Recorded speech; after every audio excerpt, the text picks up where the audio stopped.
Sa mismong altar ng kasal, ginawa akong kriminal ng sarili kong nobyo sa harap ng buong alta-lipunan. Habang ako ay pinalalayas na basang-basa sa ulan si Rafael, ay walang hiyang nakangiti sa piling ng bago niyang mayamang kabit. Umalis ka rito, magnanakaw? Ang huling bulong niya sa akin ng walang habag. Ngunit nagkakamali sila. Bitbit ko ang pulang hard drive na gigibas sa kanilang maruming imperyo. Hindi ako iiyak, gigisingin ko ang impyer, no para sa kanila. Kaya mo bang harapin ang bagsik ng isang babaeng inagawa ng lahat? Alamin natin sa unang kabanata ng aking pagbabalik habang nakatayo ako sa harap ng altar ng tanyag na chapel dito sa Tagaytay. Hawak ang bouquet ng puting rosas. Hindi ko akalaing ang lalaking pinagkatiwalaan ko ng aking puso at buhay sa loob ng 5 taon ay siya magsasaksak sa akin mula sa likod. Ang malamig na simoy ng hangin mula sa labas ay tila humahagupit sa aking balat. Ngunit mas malamig pa rito ang titig ni Rafael de Vera nang hawakan niya ang mikropono. Inaasahan ng lahat na bibigkasin niya ang kanyang vows. Inaasahan ko na ito na ang simula ng aming pangarap. Ngunit sa halip na mga salita ng pag-ibig, isang malamig na hininga ang pinakawala niya bago nagsalita sa harap ng higit 200 bisita mula sa mataas na lipunan.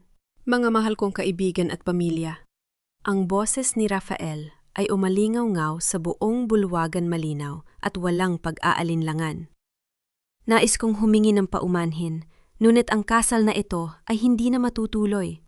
Hindi ko kayang pakasalan ang isang babaeng nagnakaw sa aking pamilya. Tila huminto ang ikot ng mundo ko. Ang dugo sa aking mga ugat ay nagyelo. Tumingin ako sa kanya, naghahanap ng kahit anong senyales na nagbibiro lamang siya, ngunit ang kanyang muka ay seryoso at puno ng poot. Sa tabi ng altar, dahan-dahang tumayo si Bianca Alonzo.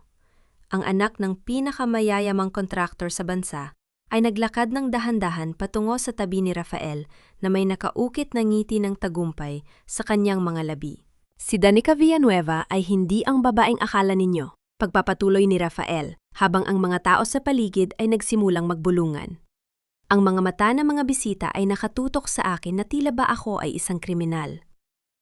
Sa loob ng maraming buwan patagong inilipat ni Danica ang milyong-milyong piso mula sa De Vera Foundation, ang pondong nakalaan para sa mga batang biktima ng bagyo sa Leyte, patungo sa kanyang pansariling bank account. Naramdaman ko ang paninigas ng aking buong katawan. Ang aking lalamunan ay nanuyo na tila ba may malaking bara na pumipigil sa akin upang makapagsalita. 5 taon. 5 taon kong ibinigay ang aking lakas, oras at gabi-gabing puyat para itaguyod ang negosyo ng pamilya de Vera.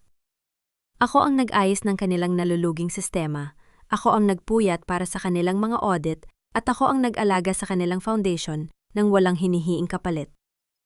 At ngayon sa mismong araw ng aking kasal, ginagawa nila akong isang magnanakaw sa harap ng lahat. Gusto kong sumigaw. Gusto kong sabihin sa kanilang lahat na nagsisinungaling si Rafael. Ngunit ang aking mga labi ay nanginginig at walang boses na lumalabas. Ang tanging nagawa ko lamang ay ang itaas ang aking ulo, ituwid ang aking likod at tumitig ng diretso sa mga mata ni Rafael. Hindi ako yuyuko, hindi ako iiyak sa harap ng mga taong nagkanulo sa akin. Dahan-dahang lumapit sa akin si Doña Celeste, ang ina ni Rafael. Ang babaeng itinuring kong sarili kong ibu-ibu, ang babaeng araw-araw kong ipinagluluto at inaalagaan tuwing sumasakit ang kanyang rayuma. Lumapit siya sa akin na may luhang dumadaloy sa kanyang mga pisngi, isang napakahusay na pag-arte na nararapat gawaran ng parangal. Danica, iha! Ang boses ni Doña Celeste ay mahina, ngunit sapat upang marinig ng mga nasa front row. Paanong nagawa ito sa amin? Itinuring kitang tunay na anak. Ibinigay namin sa iyo ang lahat ng tiwala, ngunit inabuso mo ang aming kabutihan. Pakiusap, bago pa dumating ang mga pulis, umalis ka na ng tahimik. Huwag mo nang paabutin sa mas malaking kahihiyan ang pamilya de Vera. Ang bawat salita ng matanda ay parang patalim na pumupunit sa aking dibdib.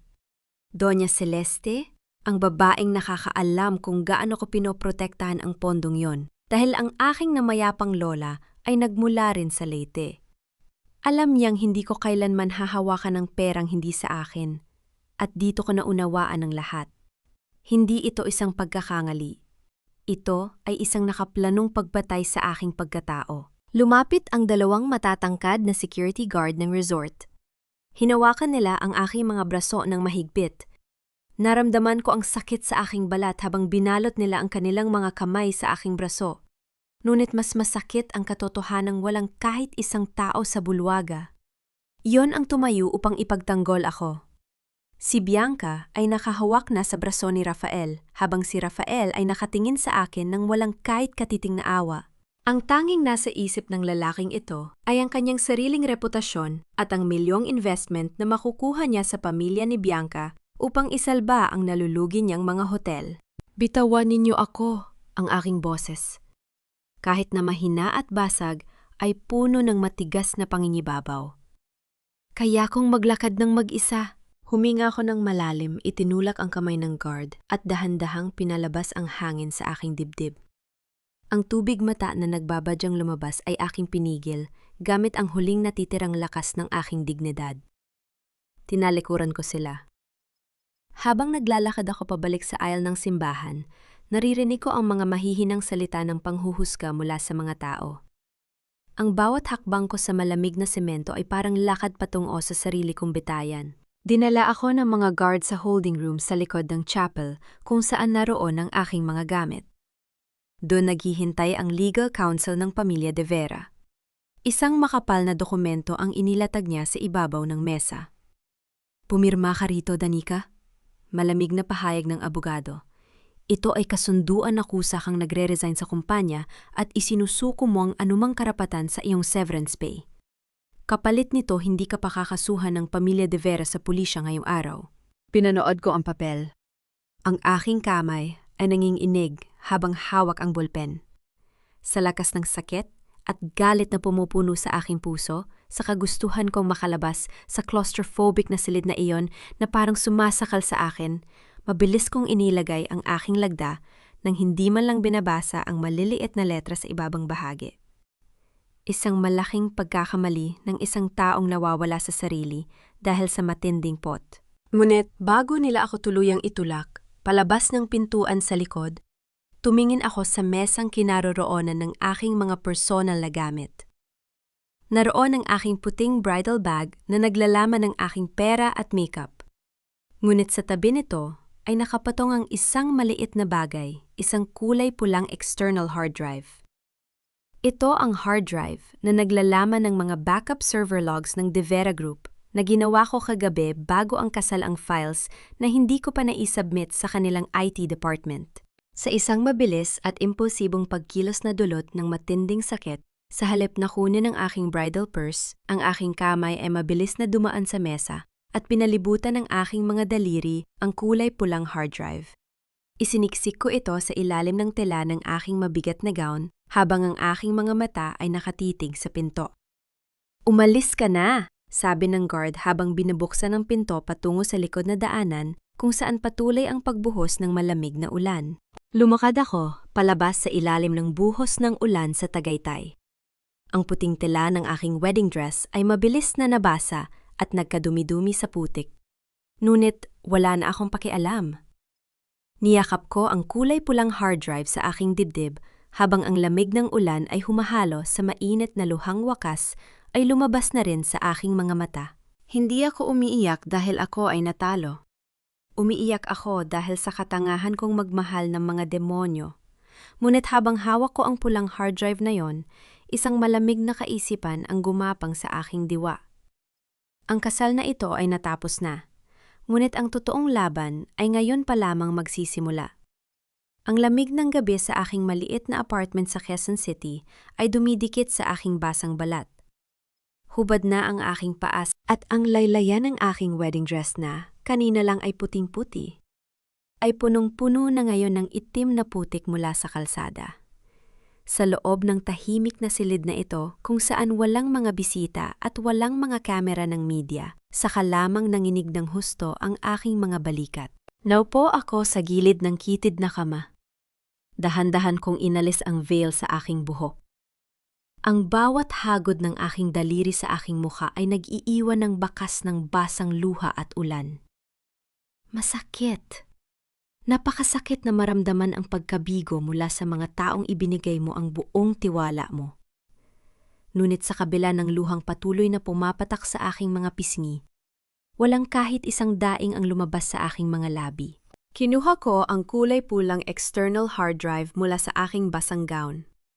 Dahan-dahan ko itong pinunasan gamit ang tuyong tuwalya at ipinatong sa ibabaw ng aking lumang study table. Ito na lamang ang natitirang hawak ko. Nabalik lamang ang aking diwa nang marinig ko ang 3 sunod-sunod na katok sa aking pintuan. Nagtaka ako. Walang sinuman ang nakakaalam ng kinaroroonan ng maliit kong apartment bukod sa iilang tao sa kumpanya. Lumapit ako sa pinto, dahan-dahang binuksan ang trangka at sumilip sa maliit na siwang. Sa labas ng aking pinto, nakatayo si Doña Celeste de Vera. May hawak na payong ang kanyang driver sa likod, habang ang matanda ay nakabalot sa isang mamahaling shawl na gawa sa seda. Inilibot niya ang kanyang tingin sa makitid at madilim na pasilyo ng aking apartment complex na may bahagyang pandidiri sa kanyang mga mata bago pilit nang humiti nang makita ako. "Danica, iha!" Mahinang pambungad ni Doña Celeste habang itinutulak ng bahagya ang pinto upang makapasok. Pinatabi ko siya at pumayag na pumasok siya sa aking silid. Hindi ako nagsalita. Nakatayo lamang ako habang nakakrus ang aking mga braso, nakatitig sa kanya habang isinasara ng kanyang driver ang pinto mula sa labas. Tumingin si Doña Celeste sa paligid ng aking maliit na silid. Ang kanyang mga mata ay huminto sa basang wedding dress na nakatumpok sa sulok. Buntong hininga ang kanyang pinakawalan at pinalitan niya ang kanyang mukha ng isang maawain at nag-aalalang ekspresyon. "Napakabilis ng mga pangyayari kanina," panimula ni Doña Celeste habang dahan-dahang lumalapit sa akin. "Hindi ko kayang tiisin na makita hang ganito, Danica. Kaya patago akong pumunta rito nang hindi nalalaman ni Rafael." "Bakit ka narito, Doña Celeste?" Malamig kong tanong. Ang aking boses ay walang bakas ng pagmamakaawa. Kumuha siya ng isang puting sobre mula sa kanyang mamahaling bag at inilatag ito sa aking mesa, katabi ng pulang hard drive. "Gusto kitang tulungan," sagot niya sa isang malambot at parang inang boses. Galit na galit ang board members ng De Vera Group. "Gusto ka nilang ipakulong ni Rafael bukas na bukas din. Ngunit bilang babaeng nag-alaga sa iyo sa loob ng 5 taon, hindi ko kayang makita ka nga sa likod ng rehas. Sa loob ng sobreng yan ay may tseke na nagkakahalaga ng 5 milyong piso." Tumingin ako sa sobre, pagkatapos ay pabalik sa mga mata ng matanda. 5 milyong piso? Uulit ko. "Oo, iha." Pagpapatuloy niya habang hinahawakan ng aking malamig na kamay. "Gamitin mo ang perang yan. Umalis ka ng Manila bukas na bukas din. Bumalik ka sa Leyte o mas maganda kung mag-ibang bansa ka muna. Magsimula ka ng bagong buhay. Huwag ka nang babalik pa rito at huwag mo nang guguluhin si Rafael at si Bianca. Gawin mo ito para sa sarili mo. At para na rin sa proteksyon mo." Tinitigan ko ang mukha ni Doña Celeste. Sa unang pagkakataon sa loob ng 5 taon, naging malinaw sa akin ang lahat. Ang pag-aalalang nakaguhit sa kanyang mukha ay hindi dahil sa awa sa akin. Ito ay takot. Natatakot siyang manatili ako sa Manila. Natatakot siyang magsalita ako. Ang 5 milyong piso ay hindi tulon, ito ay pambusal sa aking bibig upang ako ay tumahimik at maglaho na parang bula. Dahan-dahan kong inalis ang aking kamay mula sa kanyang pagkahahawak. Kinuha ko ang puting sobre at binuksan ito. Lumabas ang isang check na may ladda ni Doña Celeste. Inangat ko ang tseke sa tapat ng kanyang mukha. Sa harap ng kanyang mga mata, dahan-dahan ko itong pinunit sa 2. Pagkatapos ay, pinunit ko ulit ito sa 4 hanggang sa maging maliliit na piraso ng papel. Inipon ko ang mga piraso sa aking palad at pinabayaan kong mahulog ang mga ito sa ibabaw ng mamahaling sapatos ni Doña Celeste. "Hindi mabili ng 5 milyong piso mo ang pangalan ko, Doña Celeste." Ang boses ko ay tahimik, ngunit kasing tigas ng bakal. "At lalong hindi mabibili ng perang ito ang kasalan ng ginawa ninyo sa akin ngayong araw." Nanigas ang mukha ni Doña Celeste. Ang malambot at maawaing ekspresyon sa kanyang mukha ay biglang naglaho, pinalitan ng isang malamig at nakakatakot na titig. Ang tunay na kulay ng matanda ay wakas na lumabas. Napakayabang mo pa rin, Danica. Ang kanyang boses ay naging mabilis at matalim. Akala mo ba may maniniwala sa'yo, isang ulila na walang kwentang pamilya laban sa pamilya de Vera? Sinusubukan kitang iligtas, ngunit napakatigas ng ulo mo. Kung gusto mo mabulok sa kulungan, wag mo akong sisihin kapag ginawa yun ni Rafael sa'yo. Umalis ka na sa apartment ko. Malamig kong utos habang itinuturo ang pinto. Tinitigan niya ako ng may galit bago tinalikuran at mabilis na lumabas ng aking silid. Ang tunog ng kanyang mamahaling sapatos ay dahan-dahang nawala sa pasilyo. Nang makalabas na siya, mabilis kong itrangka ang pinto. Huminga ako ng malalim at lumapit sa aking study table. Binuksan ko ang aking lumang laptop at isinaksak ang kulay pulang external hard drive. Ang screen ng aking laptop ay nagliwanag sa gitna ng madilim na silid. Mabilis kong binuksan ang folder ng audit trail para sa 30 milyong pisong wire transfer mula sa Leyte Foundation, ang eksaktong transaksyon na ibinintang sa akin ni Rafael sa simbahan.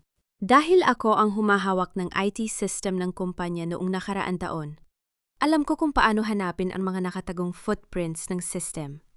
Pinalabas ko ang history ng mga IP address na gumamit ng aking admin account noong araw na inilipat ang pera. Ang aking mga daliri ay mabilis na gumagalaw sa keyboard. Sa loob ng ilang minuto, lumabas ang eksaktong static IP address at MAC address ng computer na nag-authorize ng illegal na paglipat ng pera. Nanlamig ang aking buong katawan habang binabasa ko ang lokasyon ng server terminal. Ang IP address na yon ay hindi nagmula sa aking laptop. Hindi rin ito nagmula sa opisina ni Rafael.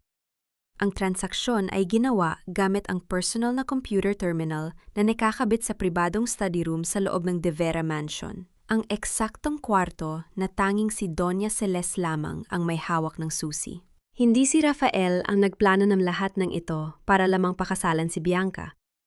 Si Doña Celeste mismo ang gumawa ng paraan upang ibintang sa akin ang pagnanakaw bago ko pa matuklasan ang mas malaking lihim na itinago nila sa loob ng 15 taon. Hindi ako pwedeng manatiling nakaupo lang habang tinatapos nilang aking pagkatao. Sa loob ng sumunod na 3 araw, ang aking maliit na apartment ay naging parang isang headquarters. Ang mga pader ay napuno ng mga nakaprint na dokumento mula sa pulang hard drive. Doon ko natuklasan ang koneksyon na binuo ni Rafael at ng pamilya ni Bianca Alonzo. Ang 30 milyong piso na kinuha mula sa Leyte Scholarship Fund ay dinala sa 3 magkakaibang shell companies, Northern Builders, Zenith Supplies, at Core Logistics. Sa tulong ng aking pananaliksik sa business registry, natuklasan ko na ang lahat ng kumpanyang ito ay nakarehistro sa ilalim ng pangalan ng mga malalapit na tauhan ng tatay ni Bianca. Ito pala ang kapalit ng kasal nila. Ginamit ni Rafael ang pondo ng mga bata sa Leyte upang bayaran ang mga pekeng proyekto ng tatay ni Bianca. Kapalit ng pangakong sasalbuhin ng pamilya Alonzo ang malaking utang ng De Vera Group sa bangko. Ngunit may isang tao na nakakaalam ng lahat ng ito sa loob ng kumpanya. Si Mr. Marcelo, ang matandang chief accountant ng De Vera Group na biglang nagsumite ng maagang pagre-retire 3 araw matapos ang aking naudlot na kasal. Matapos ang paulit-ulit na pag-text at pagtawag gamit ang isang hindi rehistradong numero, napilit ko rin si Mr. Marcelo na makipagkita sa akin. Pinili ko ang isang maliit at lumang karinderya sa isang madilim na eskinita sa Quiapo, malayo sa mga mamahaling lugar na madalas puntahan ng mga De Vera. Ang tanging tunog sa paligid ay ang mahinang ugong ng lumang bentila, dorsakisame, at ang palansing ng mga kutsara mula sa ibang lamesa habang nakaupo ako sa tapat ni Mr. Marcelo. Ang matanda ay halatang balisa. Walang tigil sa pagbasa ng kanyang pawisang mga palad at pabalik-balik ang tingin sa labas ng karinderya. Danica, hindi ako dapat narito. Mahinang simula ni Mr. Marcelo, pilit na ibinababa ang kanyang sombrero upang takpan ang kanyang mukha. Kapag nalaman ni Doña Celeste o ni Rafael na kinausap kita, baka mawalan ako ng pensyon o mas malala pa. Alam nating dalawa, Mr. Marcelo, na hindi ko kinuha ang perang yon. Diretso kong pahayag habang inilalapag ang aking telepo, no sa ibabaw ng mesa. Ang screen nito ay nagpapakita ng pirma ko sa mga transaksyon na halatang ginamitan ng digital forgery. Ikaw ang chief accountant. Ikaw ang nag-upload ng mga peking dokumentong ito sa system gamit ang aking pangalan. Bakit mga gawain sa akin? Yumuko ang matanda. Narinig ko ang panginginig ng kanyang boses nang magsalita siya. Wala akong pagpipilian, Dalika. Si Rafael mismo ang nag-utos sa akin. Sinabi niya na kapag hindi ko sinulod ang kanyang gusto, gagawa siya ng paraan upang kasuhan ang aking anak na nagtatrabaho rin sa kumpanya. Tinakot niya ako.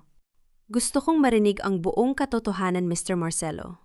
Sabi ko habang lihim na nakabukas ang voice recorder ng aking telepo noon na nakatago sa ilalim ng isang tissue holder sa lamesa. Paano ninyo nakuha ang aking digital signature? Ibinigay ni Rafael ang isang flash drive sa akin. Bulong ng matanda. Naglalaman niyo ng scan copy ng iyong lagda na kinuha niya mula sa mga lumang kontrata na pinirmahan mo noon. Sinabi niya sa akin na i-upload yon sa system para magmukhang ikaw ang nag-aproba ng wire transfer patungo sa mga kumpanya ng tatay ni Bianca.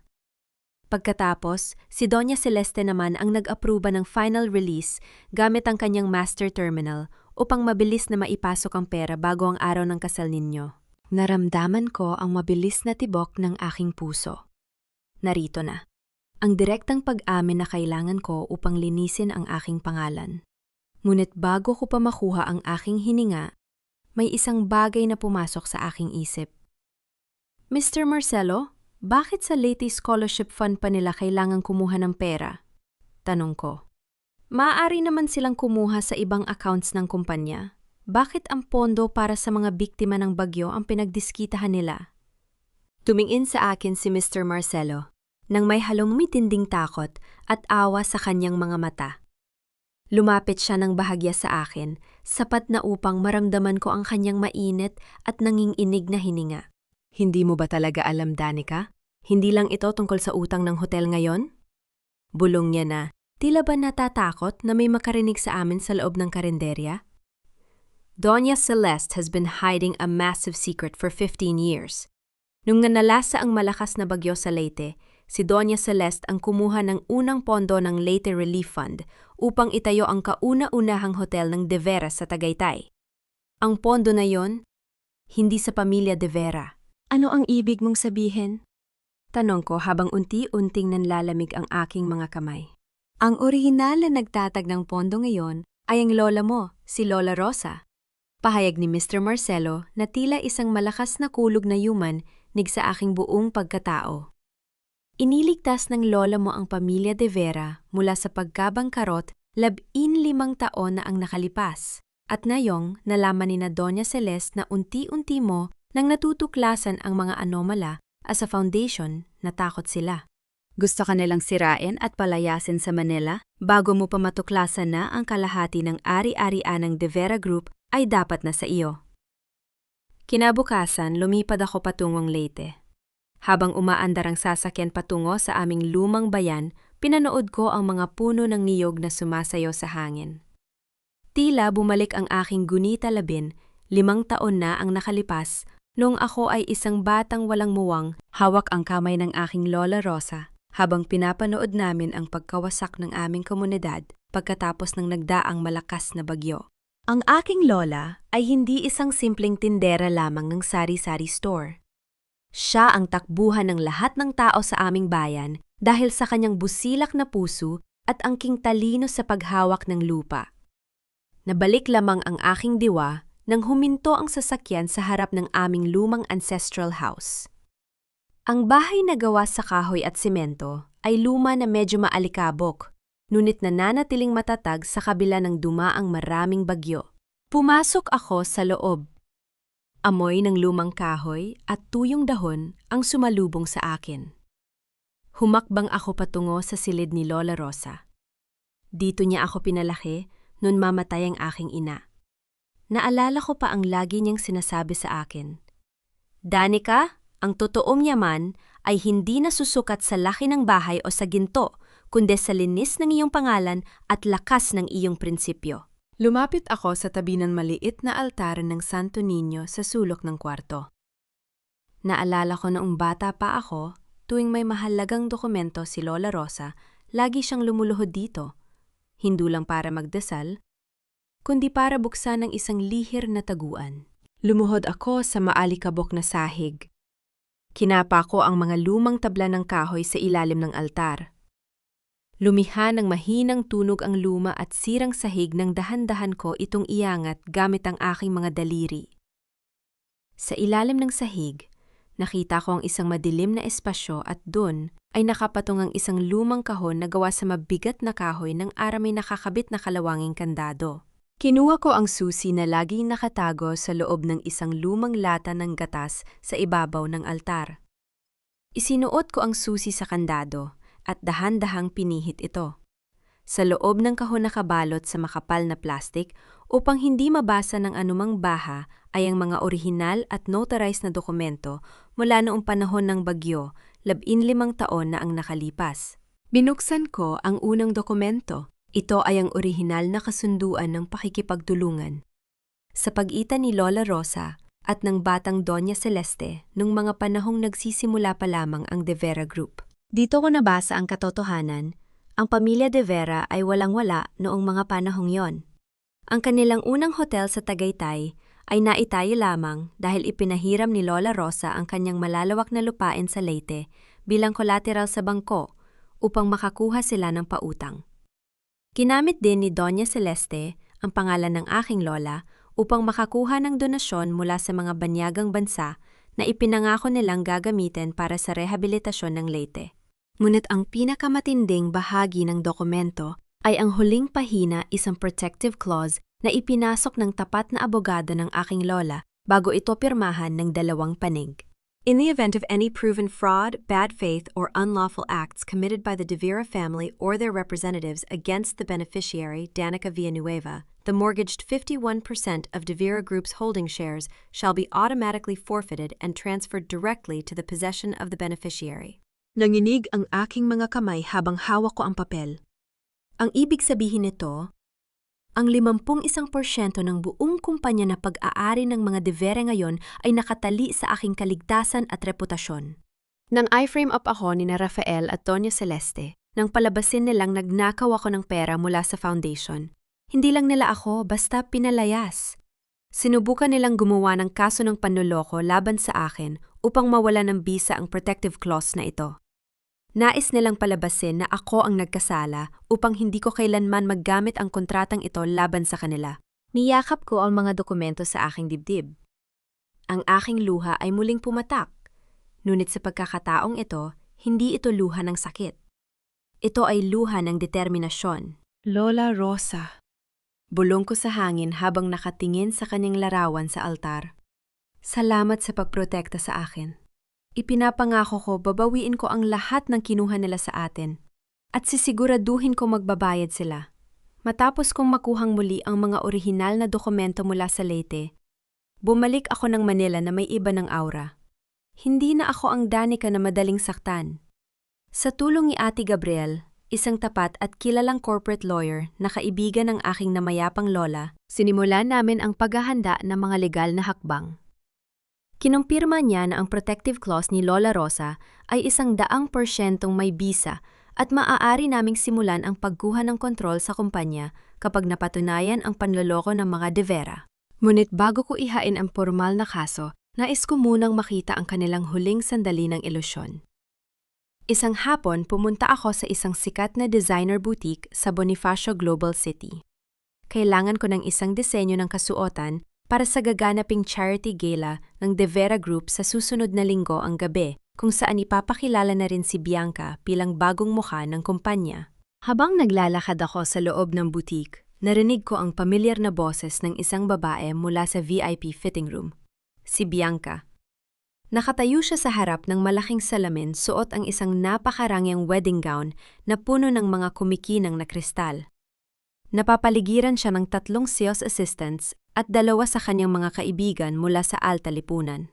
Nang lumingon si Bianca at makita ako sa salamin agad na nagbago ang kanyang muha.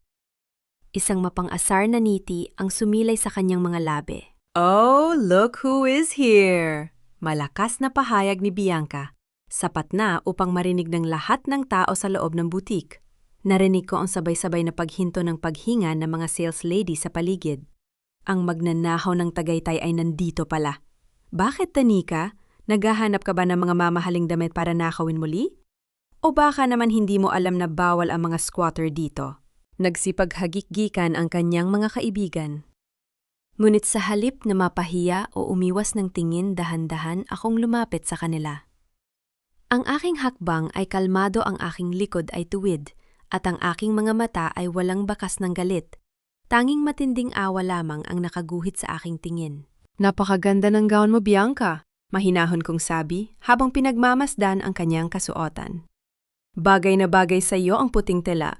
Ngunit sayang naman kung gagamitin mo yan para pakasalan ng isang lalaking baon, sa utang, at malapit nang mawalan ng pangalan. Nawala ang ngiti sa mga labi ni Bianca. Anong sabi mo, napakakapal ng mukha mo? Ang pamilya ko ay mag-i-invest ng 50 milyong piso sa De Vera Group sa susunod na linggo. Ako ang magiging bagong reyna ng kumpanya habang ikaw ay nabubulok sa kulungan. 50 milyong piso. Numiti ako ng bahagya. Hindi ba sinabi sa'yo ni Rafael, ang pera ng tatay mo ay hindi gagamitin para sa expansion ng mga hotel? Gagamitin yun ni Rafael para bayaran ang mga nag-expire na utang sa bangko na hindi na nila kayang bayaran. Gagamitin nila ang pamilya mo bilang pansalba sa kanilang nalulunod na barko. Nagsisinungaling ka? Sigaw ni Bianca, habang ang kanyang mukha ay nagsimula ng mamula sa galit sa harap ng kanyang mga kaibigan. Nagsisinungaling ka dahil inggit na inggit ka sa akin. Bakit hindi mo tanungin si Rafael kung nasaan ang orihinal na titulo ng Tagaytay Hotel? O mas maganda hilingin mo sa tatay mo na tingnan ang totoong audit report ng kumpanya bago niya ibigay ang tseke? Lumapit pa ako ng isa hakbang sa kanya at bumulong sa kanyang tenga. Mas mabuting mag-ingat ka, Bianca. Baka bago mo pa maisuot ang singsing sa altar, wala nang matira sa kumpanyang ipinagmamalaki mo. Tinalikuran ko sila ng may buong gra. Iniwan si Bianca na nanginginig sa galit at takot sa loob ng butik habang tinatawag ang pangalan ni Rafael gamit ang kanyang telpon. No. Nang gabing yon sa loob ng executive office ng De Vera Group sa Makati, nagbago ang ihip ng hangin. Habang nagdiriwang sina Rafael at Doña Celeste dahil sa dumarating na pondo ng pamilya Alonzo, biglang bumukas ang pinto ng opisina. Ang kanilang secretary ay pumasok na maputla. Ang mukha hawak ang isang opisyal na sobre na may selyo ng Securities and Exchange Commission at ng Central Bank ng Pilipinas. Mabilis na inagaw ni Rafael ang sulat at binuksan ito. Habang binabasa ang bawat linya, dahan-dahang nawala ang kulay sa kanyang muka. Ang kanyang mga kamay ay nagsimulang manginig ng husto at napasandal siya sa kanyang executive chair. Isang formal na utos mula sa pamahalaan, isang masusing forensic audit ang opisyal nang sinimulan laban sa De Vera Group dahil sa seryosong reklamo ng panloloko at illegal na paggamit ng Leyte Relief Fund. Kasabay nito ang lahat ng corporate accounts at bank withdrawals ng kumpanya na lalampas sa 1 milyong piso ay dahan-dahang sinuspinde at ipinasa ilalim sa hold ng bangko simula ngayong gabi. Inay. Nang hinig ang boses ni Rafael habang nakatingin kay Doña Celeste. Paano nila nalaman ang tungkol sa pondo frozen ang mga accounts natin? Hindi natin mailalabas ang pera para bayaran ng utang bukas. Ang takot ay nagpapakita ng tunay na kulay ng isang tao. Dahil sa pag-freeze ng kanilang mga corporate bank accounts, alam ni Doña Celeste na unti-unti nang sumisikip ang tali sa kanilang leeg. Kinabukasan nakatanggap ako ng isang maikling mensahe mula sa kanya. Nais niya akong kausapin sa isang pribadong VIP room ng isang eksklusibong restaurant sa Makati. Pinayuhan ako ni Ate Gabriel na huwag pumuntaan, ngunit alam ko na ito ang pinakamagandang pagkakataon upang tapusin ang kanyang mga laro. Pumunta ako ng nag-iisa. Nang pumasok ako sa madilim at tahimik na VIP room, nakita ko si Doña Celeste na nakaupo sa dulo ng mahabang mesa. Walang ibang tao sa loob. Ang mga pagkain sa mesa ay nananatiling walang bawas. Sa ilalim ng mamahaling ilaw, mukha pa rin siyang regal at makapangyarihan. Ngunit ang bahagyang panginginig ng kanyang mga daliri na nakahawak sa baso ng alak ay nagbigay alam sa akin ng kanyang totoong nararamdaman. Naupo ako sa tapat niya ng walang ingay. Tinitigan ko siya ng diretso sa mata. Mabilis ka palang kumilos, Danica. Simula ni Doña Celeste habang dahan-dahang ibinababa ang kanyang baso. Ang kanyang boses ay wala na ng malambot at maawaing tono na ginamit niya sa aking apartment. Ikaw ang nagsumite ng mga peking dokumento sa SEC upang i-freeze ang aming mga accounts. Akala ko ba ay matalino ka? Hindi mo ba alam kung sino ang kinakalaban mo? Hindi peking dokumento ang ibinigay ko sa kanila, Doña Celeste. Mahinahon kong sagot. Ibinigay ko lang ang katotohanan. Ang katotohanan na ginamit ninyo ang pondo ng Leyte Foundation upang isalba ang inyong sariling bulsa. Isang malamig at nakakatakot na tawa ang pinakawala ni Doña Celeste. Dahan-dahan siyang sumandal sa kanyang upuan at sa unang pagkakataon tuluyan ng nalaglag ang kanyang maskara ng pagiging isang mabuting ina. Katotohanan, mabilis niyang tugon ng may matinding pait sa boses. Sino ang maniniwala sa katotohanan ng isang ulilang tulad mo? Isang squatter na galing sa probinsya na binigyan namin ng pagkakataon na makatapak sa alta lipunan. Sa tingin mo ba ay may halaga ang batas sa mga taong tulad namin? Mayroon kaming mga koneksyon, mayroon kaming mga abogado at hawak namin ang media. Sa isang tawag ko lang, maaari kong palabasin na ikaw ang baliw na nag-imbento ng lahat ng ito. Yumuko si Doña Celeste ng bahagya upang mas mapalapit ang kanyang mukha sa akin. Ang kanyang mga mata ay nanlilisik sa galit. Hayaan mong sabihin ko sa iyo ito, Danica. Walang kwenta ang kontrata ng lola mo. Ginamit ko ang kanyang mga lupain at ang pera ng Leyte Labin, 5 taon na ang nakalipas, upang simulan ang De Vera Group. At walang nagawa ang lola mo, kundi ang mamatay ng mahirap sa Leyte. At ikaw susunod ka sa kanya, kung hindi mo iurong ang complaint mo sa SEC bago mag-umaga bukas. Sisiguraduhin kong mabubulok ka sa pinakamadilim na selda ng kulungan. Nanatili akong tahimik. Pinakinggan ko ang bawat salita ng kanyang pagbabanta. At nang matapos siya, dahan-dahan kong inilabas ang aking mamahaling pluma mula sa aking bulsa at ipinatong ito sa ibabaw ng mesa. May maliit na pulang ilaw na kumukurap sa dulo ng pluma. Salamat sa pag-amin, Doña Celeste. Seryoso kong sabi, habang pinapanood ang kanyang mukha na unti-unting nagbago mula sa galit patungo sa matinding gulat. Ang VIP room na ito, hindi ikaw ang nag-book nito sa ilalim ng pangalan mo. Ang driver mo ang nag-ayos, ngunit ang may-ari ng restaurant na ito ay kliyente ng aking abogado. Ang plumang ito ay may mataas na kalidad ng recording system at ang lahat ng sinabi mo tungkol sa pag-amin sa pagnanakaw ng pondo ni Lola Rosa at ang pagbabanta sa akin ay kasalukuyang nakasync sa aming cloud server. Dahan-dahang tumayo si Doña Celeste, pilit na inaabot ang pluma sa ibabaw ng mesa. Ngunit mabilis ko itong kinuha at ibinalik sa aking bulsa. Ibalik mo sa akin yan. Sigaw ng matanda na tuluyan nang nawala ng kontrol sa kanyang sarili.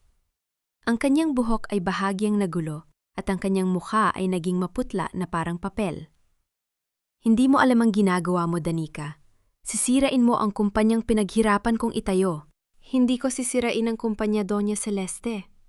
Sagot ko habang dahan-dahang tumatalikod patungo sa pinto. Babawiin ko lang ang sa akin. At ang batas na ipinagmamalaki mo na hawak mo rito sa Manila, matatapos na ngayong gabi. Magkita na lang tayo sa gaganapin charity gala bukas. Lumabas ako ng VIP room nang may malalim na hininga iniwan ng matandang nag-iisa sa loob ng silid habang nanginginig ang kanyang buong katawan sa takot at galit na hindi niya kayang pigilan. Ang Grand Ballroom ng 5 bituing hotel sa Makati ay nagniningning sa ilalim ng dambuhalang mga kristal na chandelier. Ang buong alta lipunan ng Pilipinas, mga sikat na personalidad, mga politiko, at ang mga pinakamaimpluwensyang mamamahayag ay nagtipon-tipon para sa charity gala at saksihan ang selyo ng pag-iisa ng Pamilya De Vera at Pamilya Alonzo. Mula sa malayo, pinanood ko ang lahat habang nakatayo sa labas ng bulwagan. Si Rafael ay mukhang napakakisig sa kanyang pasadyang tuksido kahit na bakas sa likod ng kanyang mga mata ang matinding tensyon dahil sa frozen bank accounts ng kumpanya. Sa kanyang tabi si Bianca ay tila isang reyna sa kanyang kumikinang na asul na gown, hawak ang isang baso ng champagne habang ipinagmamalaki ang kanyang dambuhalang brilyanteng sing-sing sa kanyang mga kaibigan. Umakyat si Doña Celeste sa gitna ng entablado upang magbigay ng kanyang talumpate. Ang kanyang boses ay malambot, puno ng kaplastikan at peking kababaang loob habang nagsasalita sa harap ng mikropono. Ang aming pamilya. Simula ni Doña Celeste habang nakangiti sa mga kamera. Ay laging naniniwala na ang tagumpay ng De Vera Group ay hindi lamang para sa amin. Ito ay binuo sa ibabaw ng integridad, katapatan at pagmamahal sa komunidad. Ang ating Leyte Foundation ay naging simbolo ng aming pangako na tumulton sa mga nangangailangan mula pa nung unang araw. Narinig ko ang malakas na palakpakan ng mga tao sa buong ballroom. Napakagaling. Ang pagnanahaw at panlilinlang ay nagawa nilang bihisan ng ginto at kabutihan sa harap ng lahat ng tao. Matapos ang talumpati, umakyat din sa entablado ang tatay ni Bianca, si Mr. Alonzo, kasama ang isang legal assistant na nagdadala ng kontrata para sa 50 milyong pisong investment. Ito na ang huling pirma na magliligtas sa De Vera Group. Kasabay nito, inanunsyo ng host ang opisyal na pagpapakilala kay Bianca bilang bagong muha ng foundation at kasintahan ni Rafael. Kinuha ni Rafael ang panulat. Si Bianca ay nakatayo sa kanyang tabi, may hawak na matamis na neti, habang ang walang tigil na liwanag ng mga kamera mula sa media ay bumabalot sa buong stage upang kunin ang makasaysayang sandali ng kanilang pagsasama. Ngunit bago pa mailapat ni Rafael ang panulat sa ibabaw ng papel, ang malalaking pintuan ng ballroom ay biglang bumukas ng mabilis. Ang tunog ng pagbukas ng pinto ay kumuha sa atensyon ng lahat ng naroon. Ang buong bulwagan ay biglang natahimik at ang mga kamera na kanina lang ay nakatutok sa entablado ay dahan-dahang lumingon patungo sa likod. Pumasok ako. Hindi ako suot ang isang basang wedding dress o mukhang kaawa-awang biktima. Nakasuot ako ng isang napaka-eleganteng itim na pantsuit na gawa sa mamahaling tela. Ang aking buhok ay maayos na nakatali sa likod at ang aking mukha ay puno ng kapangyarihan at katiyakan. Sa aking likod, naglalakad si Ate Gabriel kasama ang 2 opisyal na kinatawan mula sa Securities and Exchange Commission na may hawak na mga legal na dokumento. Nang makita ako ni Rafael, dahan-dahang nalaglag ang panulat mula sa kanyang kamay. Ang mukha ni Doña Celeste ay biglang naging maputla habang si Bianca ay napaatras ng bahagya nang lilisik ang mga mata sa gulat at galit. Sinubukan kaming harangin ng mga security guard ng hotel, ngunit mabilis na itinaas ni Ate Gabriel ang isang court-approved injunction order at ang opisyal na ID ng mga kinatawan ng pamahalaan. Ang mga guard ay walang nagawa, kundi ang umatras. Naglakad ako sa gitna ng pulang karpet. Bawat hakbang ko ay puno ng dignidad at walang takot. Umakyat ako sa entablado. Kinuha ang mikropo, numula sa kamay ng nagulat na host ng programa at humarap sa daan-daang tao na naroon. Tumingin ako sa takot na mukha ni Rafael at sa nanginginig na katawan ni Doña Celeste bago ako nagsalita sa harap ng buong alta lipunan at ng mga live camera ng media. Magandang gabi sa inyong lahat. Ang aking boses ay malinaw, matatag at umalingaw, sa bawat sulok ng ballroom. Bago kayo pumalakpak para sa pagsasamang ito at bago i-invest ng pamilya Alonzo ang kanilang 50 milyong piso sa De Vera Group, hayaan ninyong ipakita ko sa inyo ang totoong mukha ng pamilyang De Vera. Ang dambuhalang projector screen sa likod ng entablado ay biglang nag-iba ng kulay. Sa tulong ng aking kaibigang IT specialist na patagong kumuha ng access sa control booth ng hotel gamit ang utos ng mga kinatawan ng SEC, ang mga lihim na dokumento ng De Vera Group ay isa-isang naitampok sa harap ng daan-daang bisita. Lumabas sa screen ang audit trail ng 30 milyong piso na kinuha mula sa Leyte Scholarship Fund patungo sa Northern Builders, ang kumpanya ng tatay ni Bianca Alonzo. Kitang-kita ang petsa, oras at ang peking aprobal na ginawa gamit ang aking pangalan. Kaskohok yan, peking dokumento yan. Sigaw ni Rafael habang ang kanyang boses ay pumipiyok sa tindi ng takot. Subukan niyang lapitan ang microphone, ngunit hinarangan siya ng mga kinatawan ng SEC. Hindi yan peke, Rafael? Seryoso kong pahayag. Pindot ko ang aking telepo na nakakonekta sa system ng audio ng ballroom. Ang boses ni Rafael ay umalingaw-angaw sa buong bulwagan, mula sa mga dambuhalang speaker ng hotel. Gawin mo ang lahat, Marcelo. I-forge mo ang signature ni Danica. Kumpare ko si Alonzo, dadaan sa kumpanya niya ang pera para walang makahalata. Narinig ko ang sabay-sabay na pagsinghap ng hangin mula sa mga bisita. Nagsimula ang malakas na bulungan sa buong silid. Ang mga mamamahayag ay nagsimulang kumuha ng litra at mag-video ng walang tigil. Ngunit hindi pa ako tapos. Pinindot ko ang susunod na audio file. Ang boses naman ni Doña Celeste, ang sumunod na narinig ng lahat ang kanyang malamig at mayabang na boses mula sa VIP room kagabi. Ginamit ko ang kanyang mga lupain at ang pera ng Leyte Lab in 5 taon na ang nakalipas upang simulan ang De Vera Group. At walang nagawa ang lola mo, kundi ang mamatay ng mahirap. Sa Manila ang mga De Vera ang batas. Ang katahimikan sa loob ng ballroom ay naging nakakabingi matapos marinig ang audio. Ang imahe ng pamilyang De Vera na kilala bilang mga tapat at mararangal na tao ay tuluyang nadurog sa loob ng ilang minuto. Si Mr. Alonzo, ang tatay ni Bianca, ay naging pulang-pula ang muka sa tindi ng kahihiyan at galit. Hinarap niya ang kanyang mga kasosyo sa negosyo na nakatingin sa kanya ng may panghuhusga. Napagtanto niya ang kanyang pangalan at kumpanya ay tuluyan ng nadawit sa isang malaking krimen ng panloloko. Dinala ni Mr. Alonzo ang kanyang galit kay Rafael. Inagaw niya ang kontrata ng 50 milyong pisong investment mula sa ibabaw ng lamesa. Narinig ko ang sunod-sunod na tunog ng pagpunit ng papel habang ginugupit-gupit ni Mr. Alonzo ang kontrata at galit na isinaboy ang mga piraso nito sa mukha ni Rafael. "Niloko ninyo ako," sigaw ni Mr. Alonzo habang ang kanyang boses ay nanginginig sa galit. "Ginamit ninyo ang kumpanya ko para sa maruruming transaksyon ninyo, wala ng investment na mangyayari." Lumingon siya kay Bianca na kasalukuyang umiiyak at nanginginig sa takot sa tabi ng entablado. Hinawakan ni Mr. Alonzo ang braso ng kanyang anak ng napakahigpit.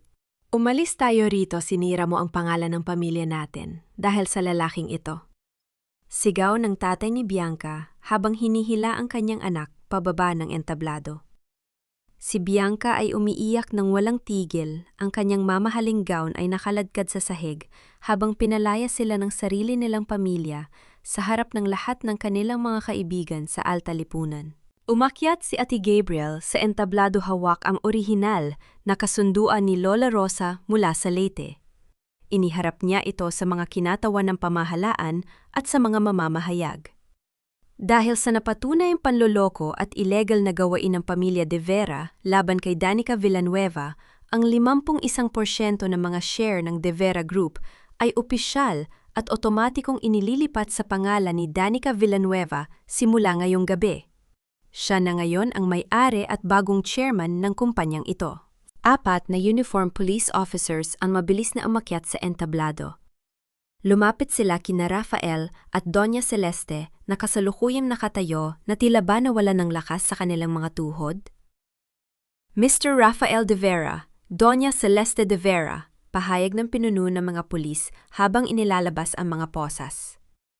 "Kayo ay nasa ilalim ng pag-aresto para sa kasong corporate fraud, forgery at embezzlement ng pampublikong pondo." Napasalampak si Rafael sa sahig ng entablado habang si Doña Celeste ay napahawak ng mahigpit sa gilid ng podium upang hindi matumba. Ang kanyang mukha ay wala ng kahit anong kulay, ang kanyang mga mata ay nanatiling nakatitig sa akin habang ang walang tigil na liwanag ng mga kamera ng media ay patuloy na kumukuha ng kanilang kahihiyan. Tiningnan ko silang dalawa mula sa gitna ng entablado. Ang aking puso ay kalmado. Ang aking pangalan ay malinis na. "Tapos na ang batas ninyo," bulong ko. Ang balita ng pagbagsak ng pamilya De Vera ay naging pangunahing paksa sa telebisyon at mga diaryo sa loob ng 1 linggo. Ang kanilang mga sikat na kaibigan sa Alta Lipunan na dati ay walang tigil sa pagkuha ng litra, to kasama sila, ay biglang naglaho na parang bula. Wala ni isang tao ang nais madawit sa kanilang pangalan. Samantala, sinimulan ko na ang aking bagong tungkulin sa loob ng De Vera Group. Ngunit hindi ko ito ginawa upang maging isang mapagmataas na pinuno. Ang aking unang desisyon ay ang ipagpatuloy ang operasyon ng mga hotel upang protektahan ang trabaho ng daan-daang ordinaryong empleyado na walang kinalaman sa krimen ni Rafael. Isang gabi, habang naglalakad ako sa tahimik at malawak na lobby ng aming pangunahing hotel pagkatapos ng isang mahabang pulong kasama ang mga bagong board members, isang pamilyar na anino ang biglang lumabas mula sa likod ng malalaking haligi. Si Rafael. Nagulat ako ng bahagya, ngunit mabilis kong ibinalik ang aking seryosong mukha. Si Rafael ay wala na ng kanyang dating kisig. Ang kanyang buhok ay magulo, ang kanyang mamahaling polo ay gusot-gusot at ang kanyang mga mata ay lubog at punong-puno ng maitim na bilog sa tindi ng puyat at stress. Nakalabas siya sa kulungan matapos magbayad ng piyansa gamit ang natitirang personal na pera ng pamilya. Ngunit ang kanyang pangalan ay tuluyan ng sira. Danica? Ang boses ni Rafael ay paos nanginginig habang dahan-dahang lumalapit sa akin. Pakiusap-kausapin mo ako ng kahit ilang minuto lang. Hindi ako gumalaw. Nanatili akong nakatayo habang pinagmamasdan siya mula sa malayo. Dahan-dahang bumagsak ang kanyang mga tuhod sa malamig na marmol na sahig ng lobby. Lumuhod siya sa aking harapan. Ang kanyang mga kamay ay nakataas na tila ba nagmamakaawa para sa kanyang buhay sa harap ng maraming empleyado ng hotel na kasalukuyang nakatitig sa amin. Patawarin mo ako, Danica. Bulong ni Rafael habang ang mga luha ay nagsimulang dumaloy sa kanyang maruming mukha. Naging tanga ako. Sinunod ko lang si Ina dahil takot ako na mawala ang lahat sa amin, pero ikaw lang ang totoong nagmahal sa akin. Alam kong may natitira ka pang pagmamahal para sa akin. Pakiusap iyorong mo ang kaso laban sa amin. Isalba mo si Ina. Magpakasal tayo muli, gagawin ko ang lahat ng gusto mo, ibabalik ko ang lahat sa'yo. Tinitigan ko ang lalaking nakaluhod sa aking paanan. Naalala ko ang 5 taon kung kailan inakala ko na siya ang aking buong mundo ang mga gabi. Kung kailan nanalain ako na sana ay maging masaya kami habang buhay. Ngunit habang pinagmamasdan ko ang kanyang pag-iyak na yon, walang kahit anong galit o pagmamahal na gumising sa aking puso. Tanging kawaan lamang ng pakiramdam. Ang lalaking ito ay naging isang estrange na sa aking paningin. Tumayo ka dyan, Rafael! Ang aking boses ay tahimik, ngunit kasing tigas ng pader ng hotel.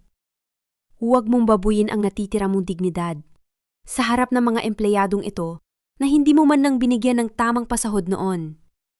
Danica, please, may pinagsamahan tayo. Sigaw niya, pilit na inaabot ang laylayan ng aking kasuotan.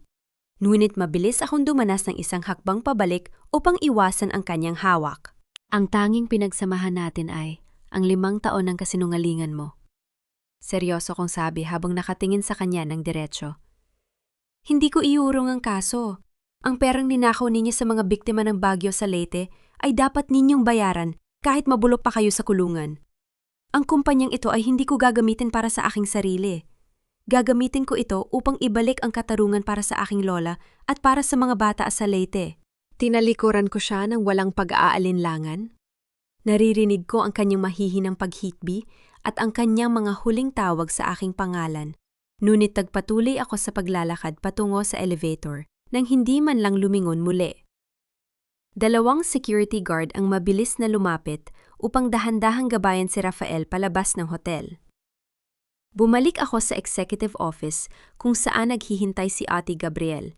Inilapag niya sa aking lamesa ang mga huling dokumento ng muling pagbubuo ng kumpanya. Nilagdaan ko ang dokumento.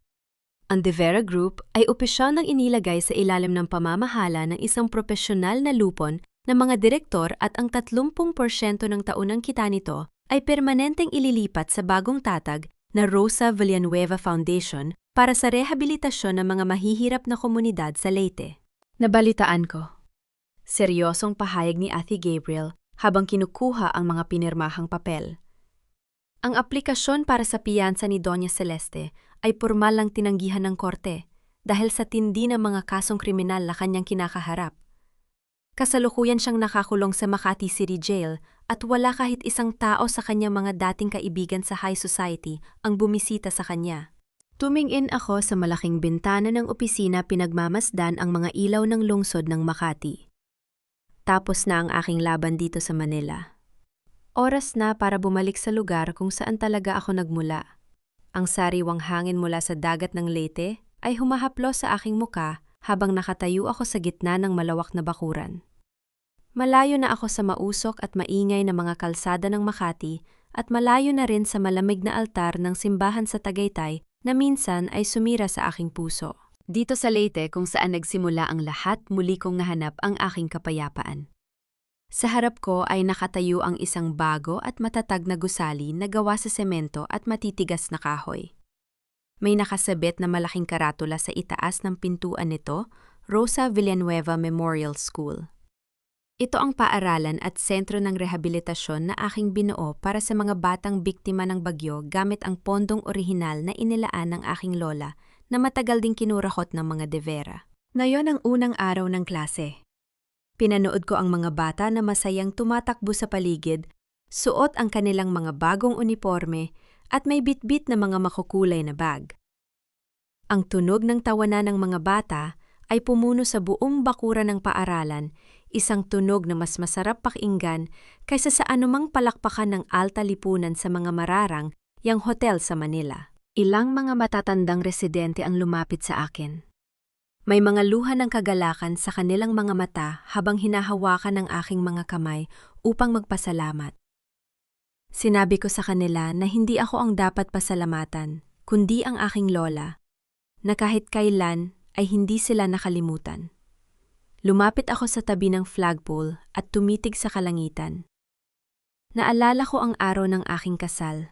Kung kailan pakiramdam ko ay katapusan na ng aking buhay nang iwan ako ni Rafael sa altar. At palabasing nagnakaw ako ng pera. Ngunit ngayon, napagtanto ko na ang pinakamasakit na bahagi ng aking buhay ay siya palang naging daan. Upang mahanap ko ang aking totoong layunin, hindi natin kailangang magsuot ng pinakamahal na wedding gown, magkaroon ng pinakasikat na apelido o pumasok sa isang kilalang pamilya upang magkaroon ng halaga ang ating pagkatao. Ang totoong dignidad ay hindi ibinibigay ng ibang tao at lalong hindi ito kayang kunin ng sinumang sinungaling. Ang totoong dignidad ay nagmumula sa katapatan ng ating puso, sa dulas ng ating prinsipyo at sa dunghi na ipagtanggol ang husti siya para sa mga walang laban. Ang tunog ng kampana ng paaralan ay dahan-dahang narinig sa buong paligid hudyat nang simula ng unang klase para sa mga bata. Pinanood ko silang dahan-dahang. Pumasok sa loob ng mga silid-aralan, may dalang mga pangarap na handang maging totoo. Ngumiti ako habang pinagmamasdan ang sikat ng araw na unti-unting sumisikat sa silangan binabalot ng gintong liwanag ang buong Leyte. Wakas na ang gabi ng panloloko. Dumating na ang aking bukang liwayway at sa unang pagkakataon sa loob ng maraming taon, naramdaman ko ang tunay na kalayaan. Ang sikat ng araw na dahan-dahang nagbibigay ng liwanag sa baybayin ng Leyte ay tila isang yakap ng pag-asa matapos ang mahabang gabi ng unos. Mga mahal kong tagapakinig nawa, ay nasa mabuti kayong kalagayan, nasaan man kayo ngayon. Maraming salamat sa inyong pagtitiyaga at pagsama sa akin sa buong paglalakbay na ito ng buhay ni Danica.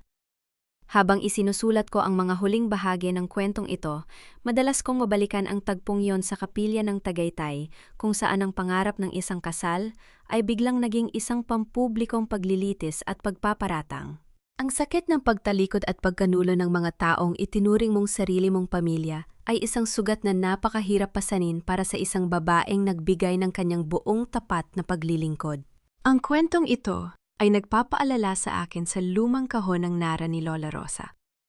Ang kahong yon, bagaman luma maalikabok at dumaan sa pinakamalalakas na bagyo sa probinsya, ay nanatiling buo at matatag upang protektahan ang mahalagang katotohanan sa loob nito. Ang ating karangalan bilang mga kababaihan ay katulad ng kahong yon. Maaari tayong harapin ng malalakas na hangin ng paninira, pagsubok at kawalan ng katarungan mula sa mga mapang-aping tao, ngunit kung ang ating puso ay matatag at gawa sa katapatan, walang sinumang makasisira sa kung ano ang tunay na halaga sa loob natin. Huwag nating hayaang ang ating danggal ay idikta ng isang mamahaling singsing ng apelyido ng ibang tao o ng kapangyarihan ng mayayaman. Hawakan natin ang ating sariling katotohanan at pangalagaan ang ating pangalan dahil yon ang pinakamagandang pamana na kailanman ay hindi mananakaw ng kahit na sino. Kung kayo ang nasa kalagayan ni Danica, magagawa ninyo rin bang talikuran ang pagmamakaawa at pagluha ni Rafael sa huli upang piliin ang inyong sariling kapayapaan? Nais ko pong malaman ang inyong mga saloobin habang kayo ay nakikinig. Nasaan po kayong dako, ng Pilipinas o ng mundo ngayon? At ano po ang inyong ginagawa habang pinakikinggan ang kwentong ito? Pakiusap po, ibahagi ninyo ang inyong mga karanasan at opinyon sa ating comment section sa ibaba. At huwag niyo pong kalimutang i-like at i-share ang ating kwento upang magbigay lakas sa iba pa nating mga kababayan. Pamagat ng kwento, ang lihim sa kahon ng Nara.